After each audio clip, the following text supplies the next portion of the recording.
अग्रे पश्यामि तेजो निबिडतरकलायावली लोभनीयम् पीयूषप्लवितोगम् तदनु तदुदरे दिव्यकैशोरवेशम् तारुण्यारम्भरम्यम्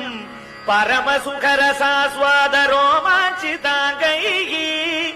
आवीतम् नारदाद्यैः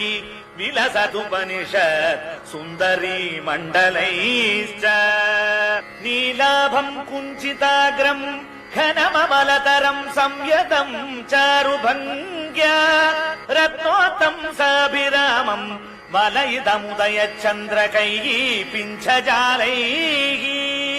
मन्दारस्रन्निवीतम् तव पृथुकबरीभारमालोकयेऽहम् स्निग्धश्वेतोर्ध्वपुण्ड्रामपि च सुललिताम्